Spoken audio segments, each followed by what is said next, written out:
study session and for January 6, 2025. Time is 11 a.m. and all council members are present. And so with that, I will then move to item number 2, which is review of the January 7th, 2025 council meeting agenda. Ms. Long. All right. Thank you. Good morning. This is tomorrow's council meeting agenda. It is amended. As you can see, we'll start with your consent agenda, and you do have several items for final action under 2 resolutions. These are confirmation resolutions. So the first is our 2024-262, and this is confirming the reappointment of 1 existing member to the Pierce County Landmarks and Historic Preservation Commission. Next is our 2024-263, and this is confirming the appointment of a new member to the Mid-County Land Use Advisory Commission. A third is our 2024-264. This is confirming the appointment of 1 new member to the Tacoma Narrows Airport Advisory Commission. And the last is our 2024-265, and this is confirming the appointment of a new member and the reappointment of 1 existing member to the Transportation Advisory Commission. We do have an item under section 6, and Executive Mello will be here for a welcome and introduction discussion or presentation. You have no proclamations tomorrow, so we'll go right to section 8 resolutions, and you do have 1 item. It's our 2024-268, and this is appointing an individual to serve as Pierce County Council member representing District Number 5. You have no ordinances, so we'll move to section 11 under other business and announcements. The first item there is the election of your officers for 2025. It's chair, vice chair, and executive pro tem. And then under item 2, you do have administration of the oath of office, and that will be council members Herrera, Krueger, Ayala, and Hitchen, and the newly appointed District 5 individual, and Judge Susan Adams will be here to administer the oath. She is the presiding judge for 2025 this year. And those are your agenda items for tomorrow's meeting.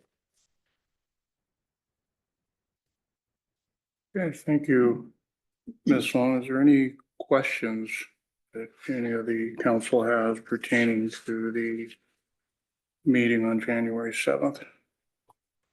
Councilmember Hitchen?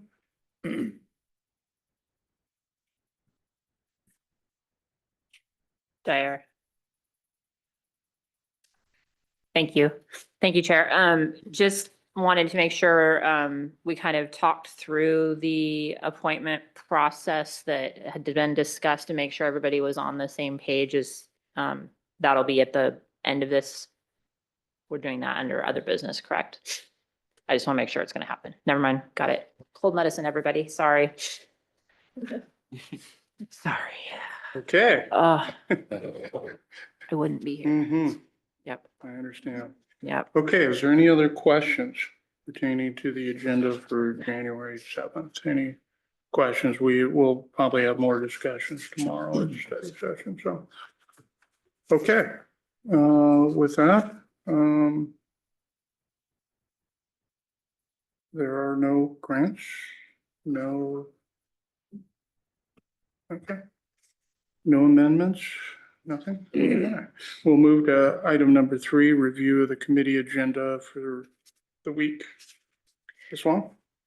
All right, thank you. So following this study session, beginning at 12:30 today, you do have another special study session, and this is a meeting with the Pierce County delegation and a discussion of priorities for this year's state legislative session. I don't know if you have anything to add to that. That's good. So thank you. Good morning, Hugh Taylor, council staff. So I'm looking forward to a good conversation this afternoon. The executive Mello will be joining at the request of the executive and conversation with the acting chair. The executive will join the council up at the dais sitting next to the chair. Not a lot of time for this meeting. This meeting is scheduled for an hour. It can go, subject to the members' availability, delegation members' availability. It can go beyond that. You don't have anything on your schedule this afternoon in terms of meetings. You're all familiar with perhaps not our new council member, but the council members that are returning from last year are familiar with the priorities that the council adopted. There's a summary document in the meeting materials that encapsulates the priorities. And there's some additional information, a handout that has to do with our general fund status, how we receive general fund tax revenues as a county, how the funds are utilized, and a request to the state legislature. So hopefully this meeting will go, the meeting will go smoothly. I'll take the word hope out of it. I know the meeting will go smoothly.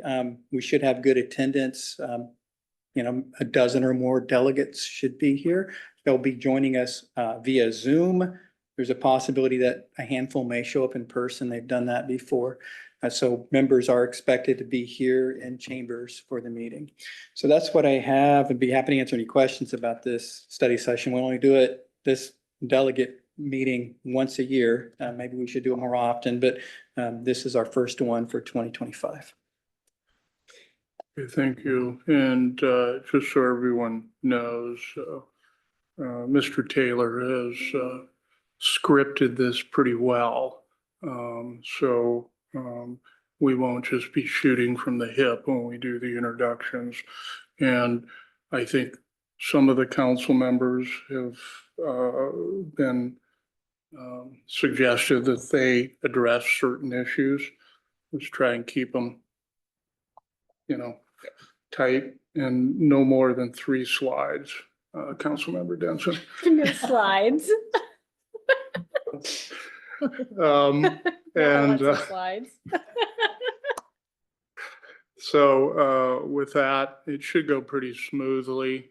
Both Executive Mello and myself will kind of introduce everything and everyone, and then we'll just kind of let the delegation, their potential to be 15 or so attendees. So trying to keep them corralled might be challenging, but we'll do our best. But mainly this is to make sure they understand that these are our priorities and that we're available to discuss them at any time. And so I think there again, this is a meaningful meeting that we need to have, especially going into a challenging session that they will be going into. And so with that, any questions pertaining to the special meeting today? Okay. And if any council members want to bring up any subject that comes to mind, there will be opportunity. So don't think just because you haven't touched base with us on an issue that you personally want to discuss. There won't be an opportunity depending on how the conversation goes. If something pops into your mind, great. So, okay. Chair, would you like me to spend 1 minute just reviewing the topics that are expected to be discussed? That might be beneficial. I know it's been covered before, but maybe just a quick refresher. So the 3 highest priorities of the county per your resolution, and they're summarized in that sheet that's in your packet, is local government revenues, sustainability, and stability. Request of the state legislature related to that, behavioral health. And then the third item that you've talked about quite a bit is indigent defense and the costs associated with the caseload standards that are under consideration by the Supreme Court. Those are the 3 primary topics. And then individual members have topics that they've indicated that they wish to talk about, and the members are aware of that. I can go through those if needed. Go ahead. So the first one is childcare access and reform. So Councilmember Denson would like to speak to that topic. The next item is endangerment of a dependent person due to exposure to controlled substances. Councilmember Herrera wishes to talk about that item. There is a ferry maintenance and operations bill. It's related to the process for how the county procures dry docking and other normal maintenance services that Councilmember Hitchin's been actively working on. And then there's an effort related to the first REIT to enable that tax to be used for general aviation airports. It can be used for a number of other things currently in terms of public infrastructure, but airports isn't one of those things. And so Councilmember Morrell will speak to that item. So those are the topics that we have currently queued up. There may be more that come up in the course of the conversation. Of course, the members of the delegation will have their priorities that we hope to hear, but those are the ones that we have currently prepared and queued up for discussion on the county's end this afternoon. Thank you. Are there any questions that any of the council members have of staff at this time on this issue? We'll just kind of try to herd the cats as well as we can on this. But I think it'll go well. Looking forward to having the discussion. Okay.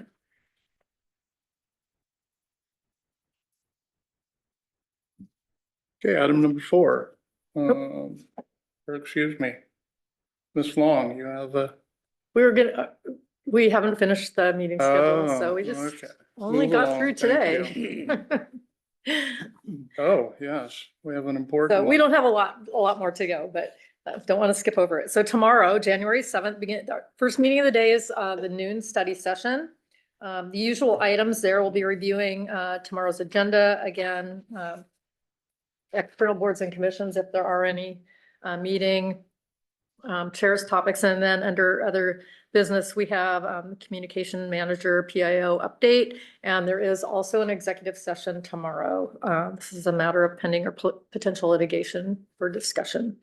At 3 p.m. is your regular council meeting. We've gone over that agenda. And then for other meetings, on Wednesday, January 8th, beginning at 9:30, there is a Flood Control Zone District Board of Supervisors meeting. And just for Councilmember Ayala's information, that council members serve as the Board of Supervisors for the Flood Control Zone District. So yeah, that's that. And that's the meeting schedule for the remainder of this week. Okay. Thank you, Ms. Long. Is there any questions pertaining to this week's schedule?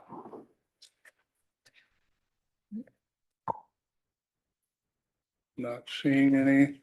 Okay, can we move along now, Ms. Long? You may. Okay, thank you. Okay, discussion of administrative items.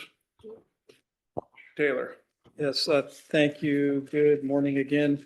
I just wanted to give an update on a couple of items. First, you probably noticed I'm sitting in the Chief of Staff's office, at least in the interim, because I just want to be closer to the members and the clerk and the other staff. Plus, it saves me some wear and tear on my knees going up and down to the back corner of the 11th floor. So I want to also give an update on recruitment. So as members are aware, there's currently 3 open positions with the council team, the clerk of the council. That position has been advertised. It closed on the 3rd. I want to say at last count, there were, I want to say 9 applications that have been received. So staff working with leadership will be going through those applications in the interest of trying to get that position filled quickly. We have the vacancy on the policy staff, the policy analyst, senior policy analyst that occurred with Lee Beth Merrick's departure. Human resources indicates that position will be advertised by the middle of this week. Everything's complete for the recruitment. And so they will put that position out for advertisement initially for a 2-week period, which is the standard that the county utilizes. And then based upon the response, that time period can be extended. The chief of staff recruitment is currently out. It's been advertised. It closes on January the 10th. So that's underway. And then at the end of the year, last year, Rules and Operations authorized the chief of staff to hire an extra hire clerk to provide some assistance related to a number of items, including hearing examiner records. I've made contact with Human Resources about that. Since it's an extra hire, it likely will be it could be a direct hire instead of an advertised position, potentially drawing applicants from prior recruitment efforts. And so Human Resources is going through, and I've asked them to provide some names for consideration in that regard. So that is the update on recruitment of staff, and be happy to answer any questions. That's all that I have for administrative items. Okay, are there any questions of staff pertaining to what was discussed? Don't see any. At a future study session, when it comes to picking the individual for each of the 3 positions, we need to make sure everyone understands the process of how that works.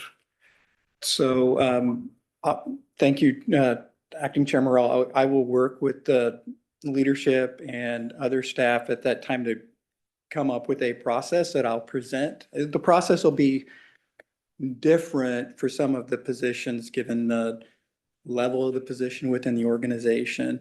And so at least my recommendation will be some will have less direct council member involvement and some will have considerable council member involvement, but staff will present a proposal for that in concert with the council leadership, and we'll do it soon because I know it's in everybody's interest, the council's interest, the staff's interest, to try to get the positions filled as quickly as possible.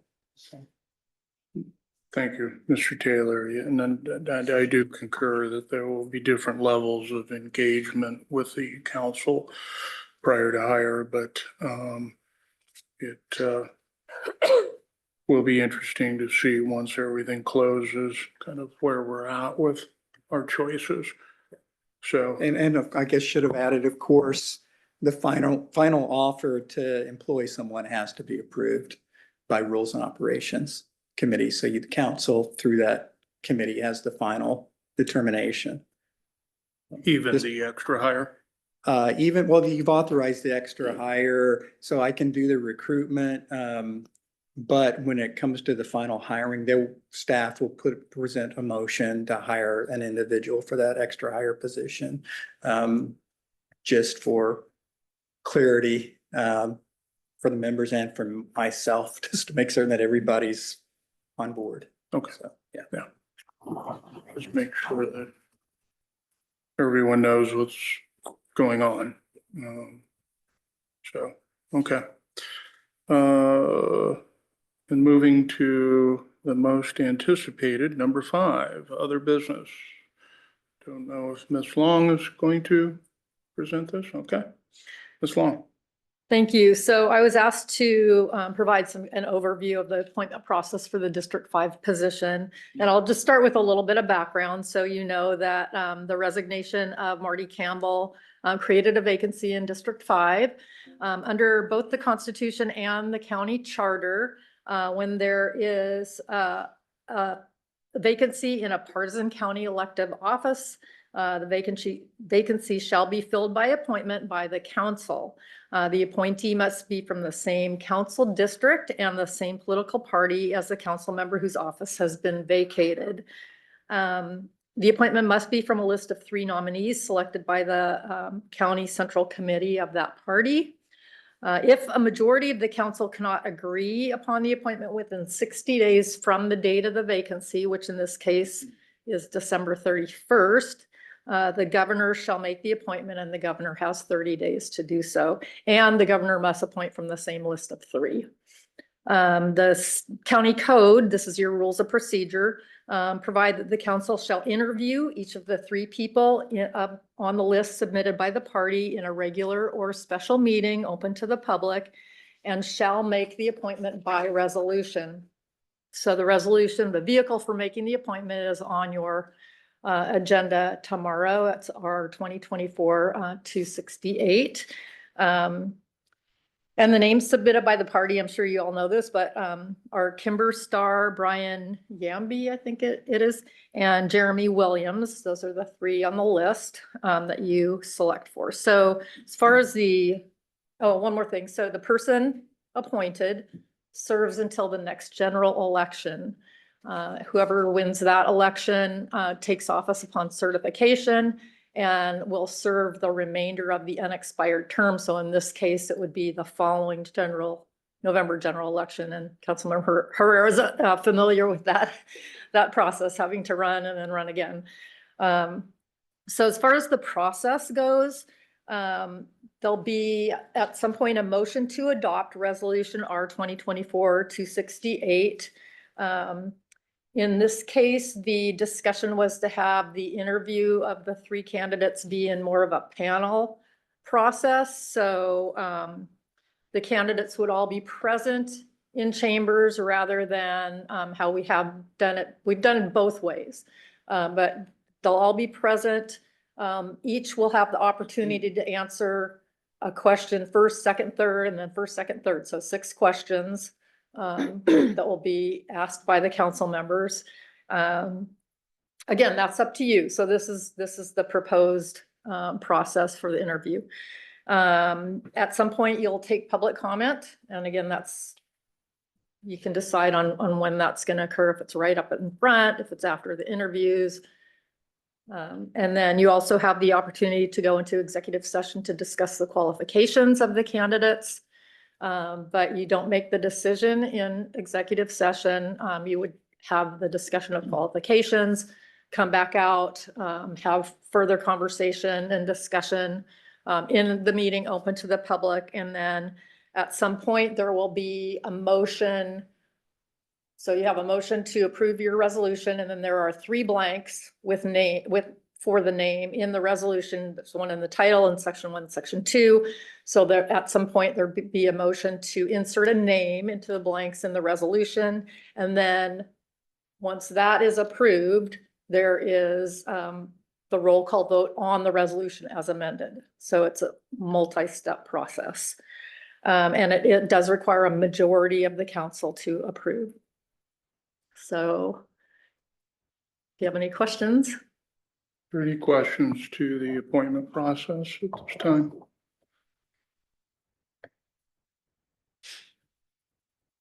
Councilmember Krueger. Thank you.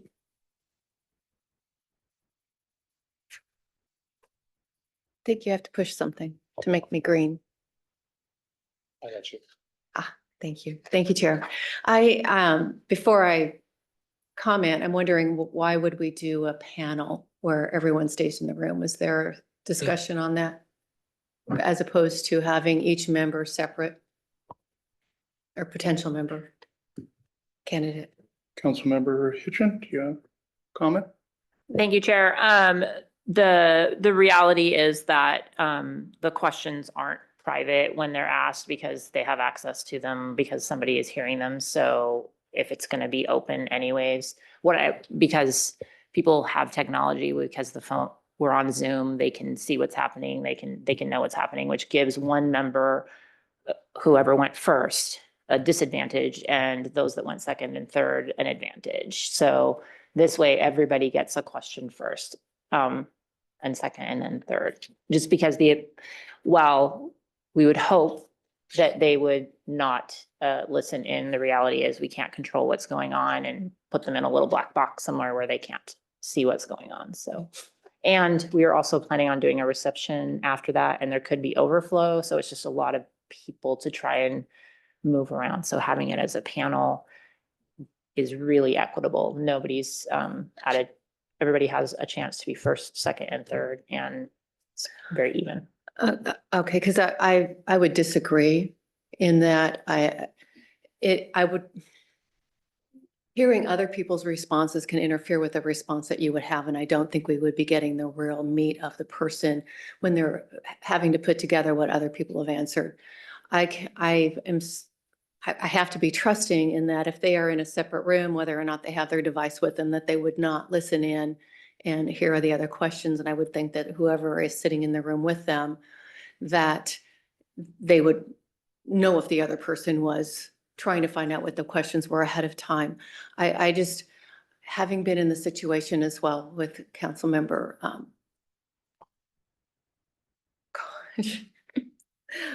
Paul, Herrera. Gosh. That Trying guy. to think Happy New ahead of Year. my thing here, and you've been it so many times with Councilmember Herrera.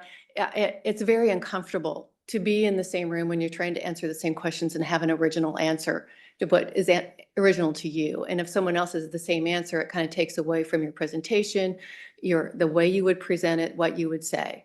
And I really object to having something this serious be done in a festival seating type of manner. And it would be more respectful to the individual and for us to be able to monitor reactions and thoughts and in a better way. I think they would be more open also if they're not sitting with their competition. I just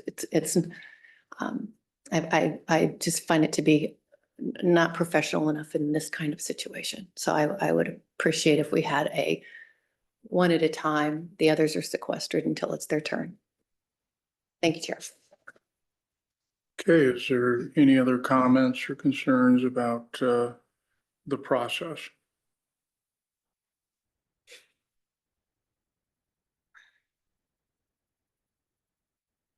Do we None? need- Okay. Hopefully, Councilmember Hitchin. Do you, Rob, Councilmember Jensen, raise your hand. okay, wave your arms. Thank you. Thank you, Chair.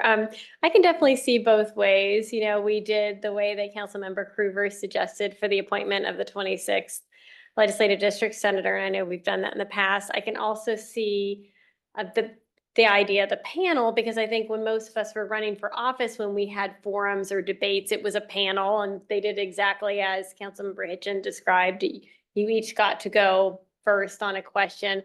I'm really okay either way, and I'm wondering how we're going to make this decision and what the process is for that. Thank you for those comments. Is there any further discussion on this? I'll check it. Councilmember Herrera.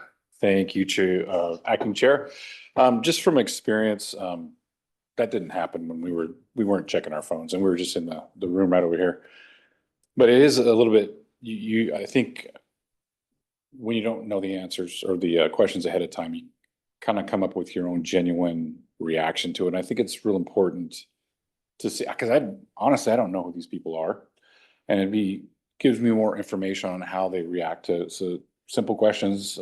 And I think that's really important to get the meat and potatoes of it. I mean, a rehearsed answer or being on a panel, I've been on panels and I'm like, oh, that was a nice point I wouldn't have talked about. And here it is, it's being inculcated into my answer in some aspects. So I see Councilmember Krueger. her point on that. And yeah, I kind of agree with you there. Thank you. Thank you. Thank you for those comments. Councilmember Krueger. I was also thinking in terms of the importance of this, I think overpowers the idea of, I'm not worried about a reception or where other people are going to be. It's about being able to, excuse me, to focus on that one person and not see if anyone else is fidgeting and it's very uncomfortable to be with who that you're looking to answer the same question and well, they took my idea, things like that. It's just more relaxed, more real with one at a time. I would just Okay. yeah, thank you. Thank you, Chair. Councilmember Mello. I will be my bad. We've got to change that. I'll be Councilmember Mello today.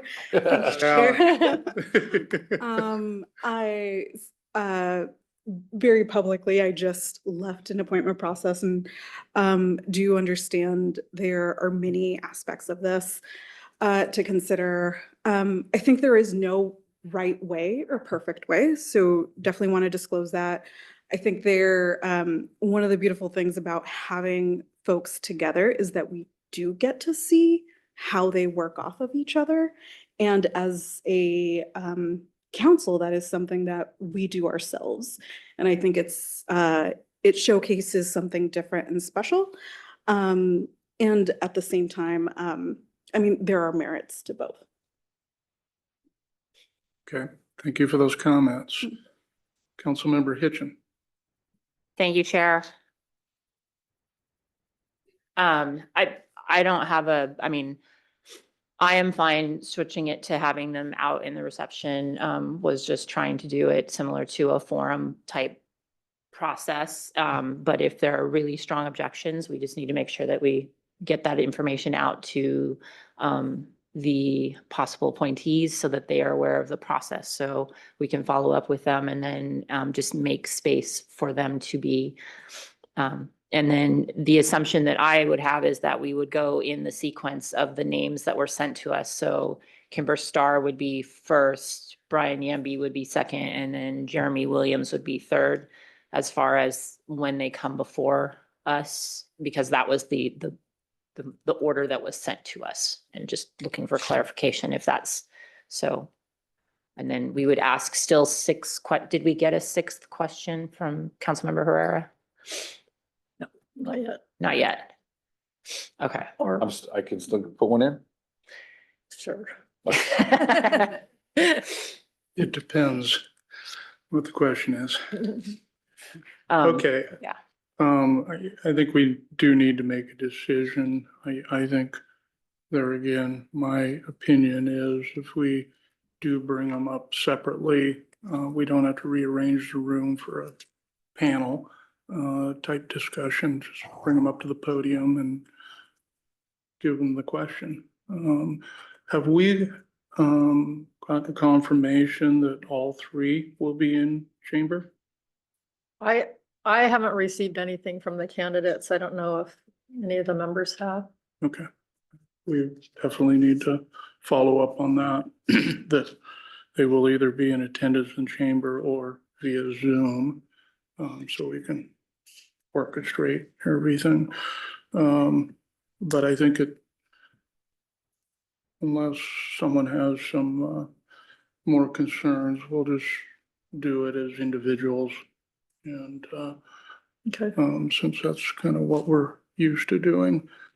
So if there's any concern, we could, I guess, chat and move with that. But I think they're, again, getting the information out so they know what to expect when they show up is important.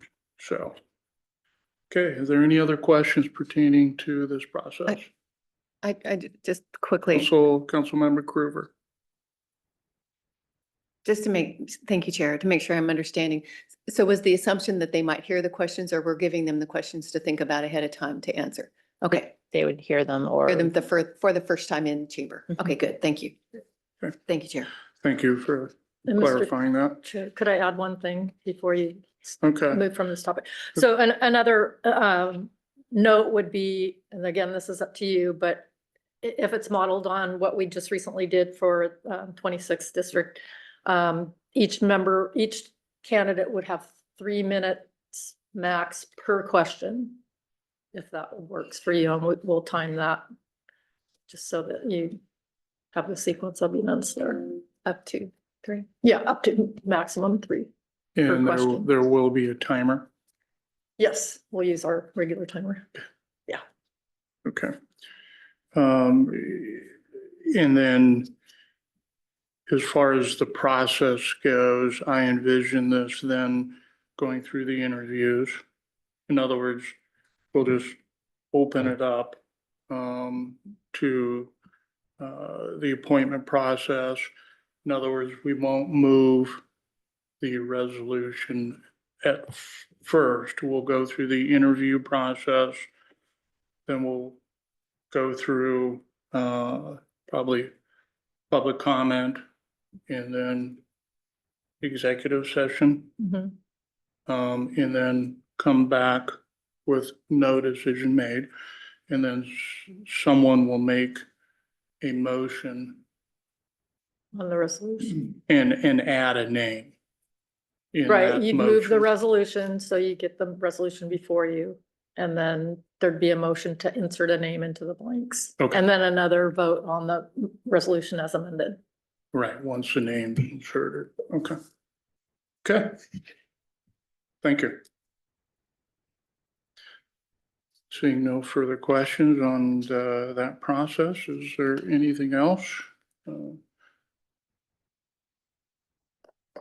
Okay, well, we're adjourned, thank you. Oh, yeah.